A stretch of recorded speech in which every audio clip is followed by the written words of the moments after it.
There was a time when I felt things. Love, grief, courage, terror. I reveled in the sensation of someone's hand gracing over mine. I cried over the death of a beloved pet. I decided to jump off the high dive of a pool. And when I saw the moon, every time I looked up at night, there was this uneasy feeling. Everything around me would slowly fade away, and the moon itself would stare back. It was a threat. One day it would come for me. And one day, it did. I remember vaguely the minute of chaos. People were screaming, looking up at the sky. At first I thought there was a car accident, but then I look at the window and everyone is just staring straight up in the air. When I joined them, I saw them, and pouring out inside of it were large tendrils, writhing, whipping around until a mass violet beast began to break it open completely. Then all that was left was that thing. And it grew bigger and bigger, coming closer and closer from the sky until it wrapped all around the planet. I ran to my house, locking myself in my bathroom. I glanced out the window one final time, a few people retreating fruitlessly as others just stared. The ground itself began to twist and distort, not like it was breaking apart, but it just impossibly began bending, like it was coming to life, stretching its legs. I took cover, shut the blinds, and closed my eyes. I tried to pull out my phone to call someone. It is such a foreign feeling now, but I was scared. The phone didn't work. Light didn't even come from it. And then I looked up, only realizing then that I was no longer in my closet. I was in a chair. I don't remember when or how I got into it, but I was in it now. I couldn't move my hands, strapped down helplessly. I felt exhaustion that I had not felt in a long time. I heard the vague cries of agony of so many others around me, muffled like it was in another room. Different tortures for different people, specifically chosen for them. And this one was mine. I was brought forth before the straps loosened. I fell to my knees, glancing behind my shoulder only briefly. There was a doctor, in a white shirt and pants, along with a green apron and cap. I can't quite say if he had skin or not. Something was there, but it wasn't bone or muscle. It's just whatever covered the vague suggestion of a body.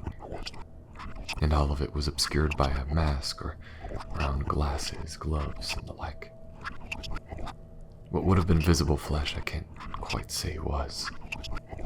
It felt like a mimic of what a doctor was. I turned my head back, looking straight up in the sky, and I saw the world was broken. I was neither indoors nor outside. Such concepts didn't exist anymore. It was just the floor, twisting and spiraling. And above, I don't know what exactly it is, not even now. But it was so far above us that calling it feels like an insult, just because that concept exists purely to define it. It watched over everyone, and all were helpless to fend it off. It existed, and that was enough. Eventually, I took comfort in the agonized torture of my invisible neighbors. I could hear their poor minds breaking under the weight of this new, often violent trauma being inflicted on them. But so long as I heard it, I knew there was someone out there. I wasn't alone. But the thing far above must have taken notice of this. Soon all the screaming went quiet. I couldn't even hear myself breathe. Have you ever felt true silence? Not the faint buzzing of a light or the wind occasionally brushing against the window. I mean truly painful silence.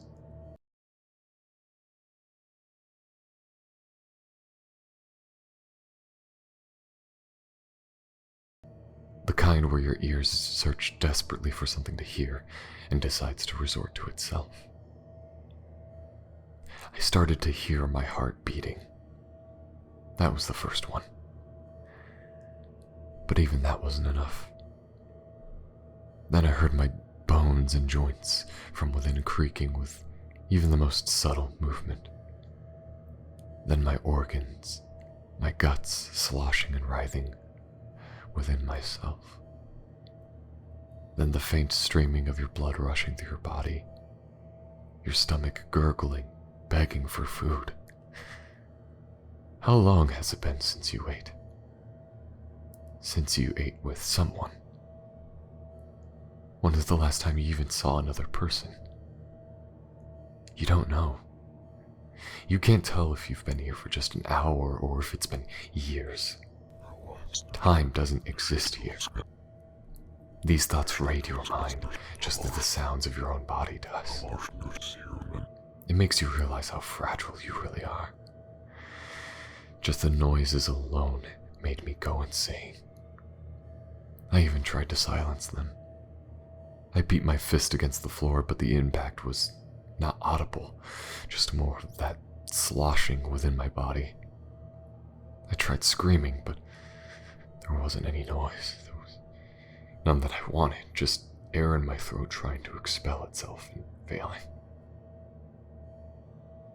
I stood there for some time, until the doctor returned.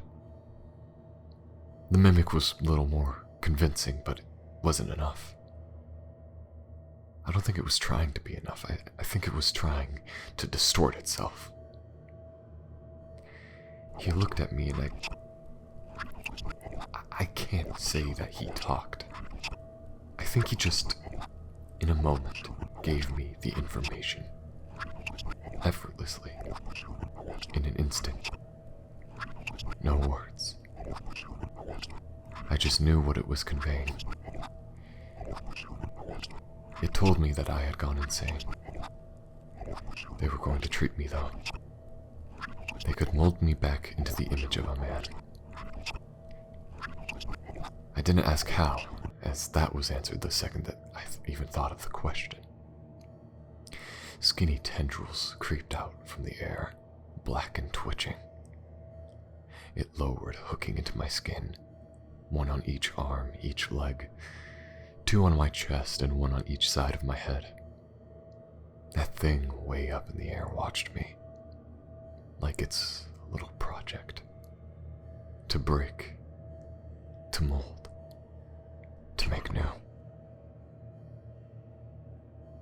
I stared on until a screen appeared. An older, large LCD monitor held a static image that I stared at. It was shaped like a large old box.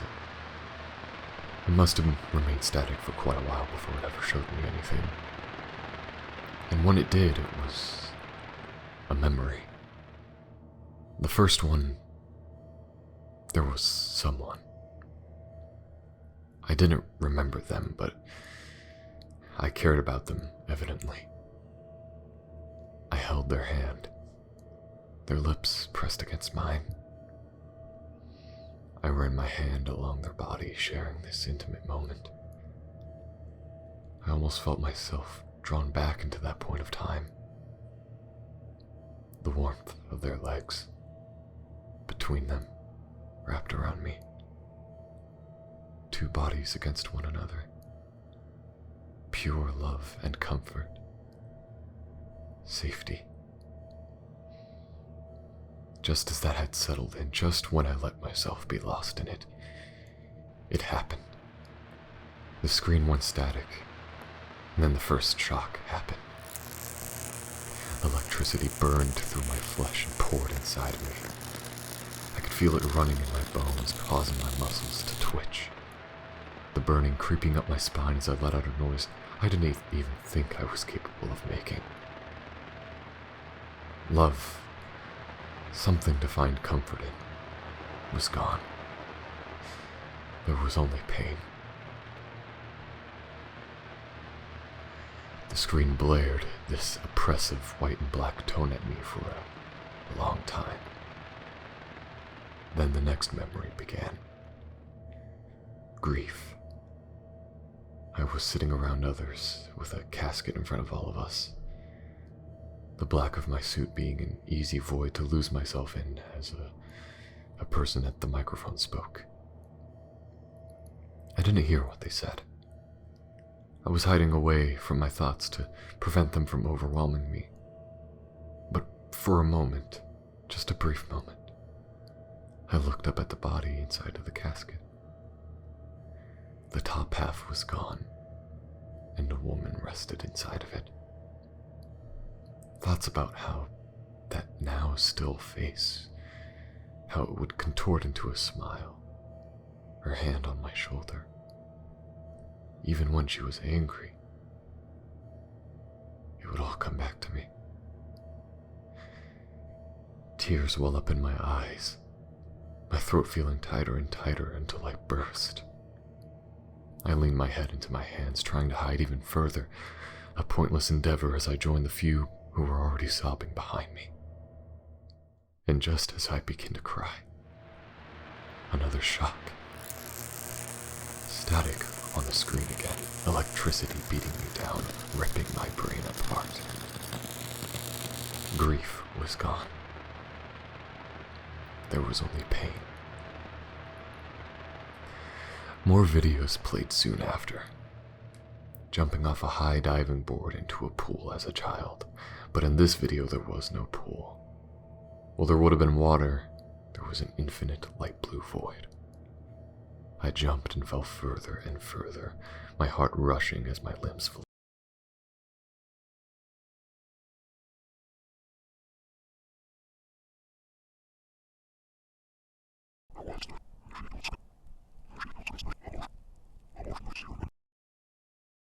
Wailed helplessly against the wind. Panic set in as I realized that there was no turning back. And then the screen went static.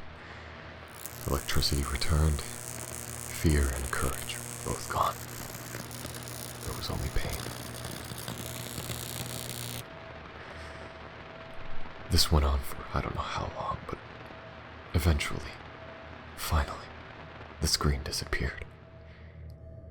And I was just staring at that thing far above. It didn't have eyes, and yet I could feel an internal stare beating down on my broken self. I just twitched motionless, but the tendrils were still connected to me. There was one last thing to burn out of me. The doctor stepped over and demanded that I lay down. I couldn't disobey. The thought didn't even occur to me. I just put my body against the floor, facing straight up.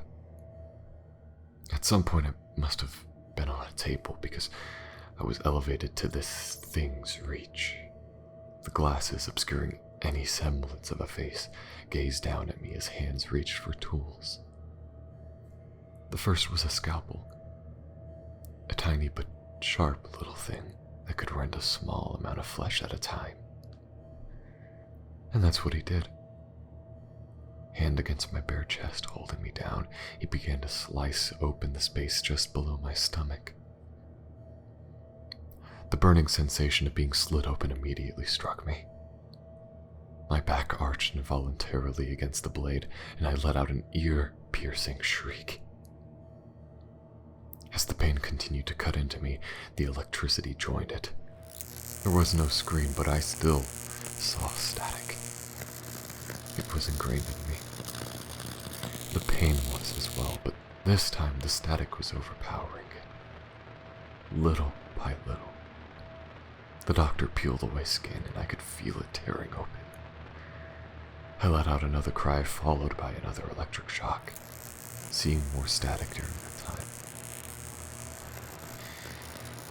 I could feel him grabbing at organs, pulling them out haphazardly, just like they just required movement and he could just pull them out, and yet nothing happened to me. I wasn't dead, I wasn't non-functioning, I was still there. I felt him cracking my bones with a small hammer. I felt my mind cracking with the electricity. The torture became more brutal, but the pain became less and less. Every shock making it go away. Love, grief, courage, and fear were now pain. And pain was now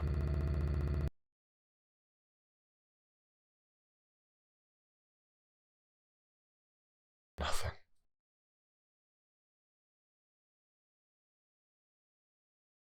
There was nothing. No emotion in me. Memories were now only suggestions of a past long irrelevant to me. Static always covered my vision, a reminder of the electricity that guides me, that dictates what I am and am not allowed to remember. I gazed upwards, and that the thing seemed accomplished, fulfilled. It has eaten up what has happened to me until it was full, and I am now complete in its vision. I walk outward into the new world, twisting, writhing pathways that now breathe just as much as I used to. The occasional large tendril digging into it, feeding either from itself or the people still undergoing an endless torture until the trauma breaks their minds. And then they are cast aside. Only then are they granted the mercy of death.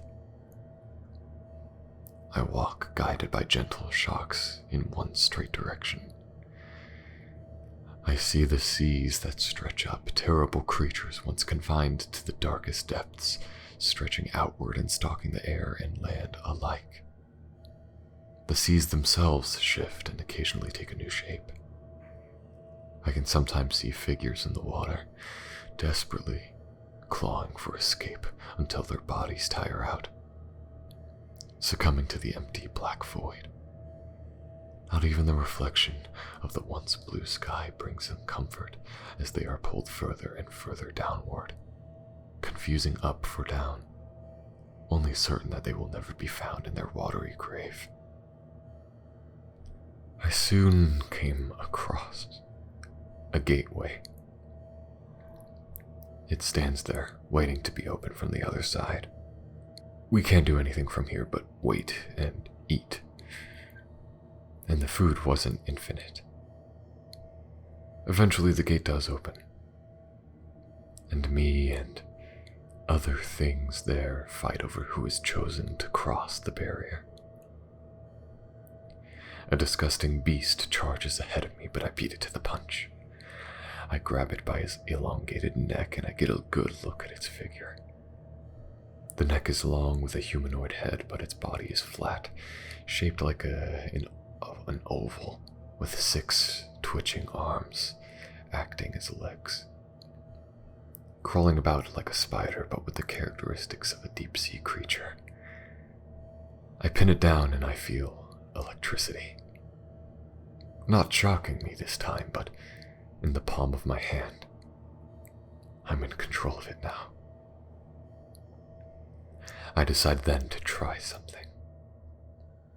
I pin it down, watching it struggle against me before my hand rests against its temple. There are brief memories I detect, like the visions of a man on a boat, catching a horseshoe crab. humorously showing it off to crewmates before tossing it back into the water. Oddly, that is what he looked like now. A horseshoe crab with human arms and pale flesh for a shell. It began to scream as I shocked that memory out of it, weakly swinging its hands around until it gives it. The memory was gone, and I was victorious. I felt fed. I needed to do this to survive, or I would rot away like any other starving thing. I looked to the gateway, peering into the world unknown. I reach a hand through it, gazing onward before stepping through.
Thank you for listening and making it to the end.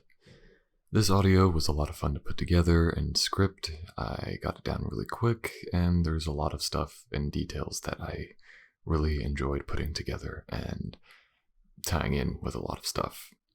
I'm pretty certain a lot of people might already get what I mean by a lot of hidden stuff, so if you noticed anything, good on ya. So good on keeping an ear out. Anyways, again, thank you, and I wanted to give a special thanks to my patrons on the Diplomat and Higher tier. So thank you to Thea CH, Katori Rod, Lun Girl, Lee, Kitty243, Little T, Chicken Clundy, Sammy Samar, Alicia, Clarabelle Pagan, Ailswith, Miyu, Tricky Bunnytail, Adler S, Cepheus, Dry as Shy, MG, Misa Siren, Emily Martinez, Deborah Bossard, Lady Greystone, Aeon Eternal, Zenevia Johnson, Happy Attraction, Silverhawk EG, Astra, Amma, Earl Grey Audios, Marta, Sukalovs, Fun-Sized, Christopher Stevens, and Tamara. Again, those are my patrons on the Diplomat and Higher tier, and if you want to join them, the link to the Patreon is in the description below. Anyways, that's all for now. Thank you for listening. Have a happy October, and I will see you guys later.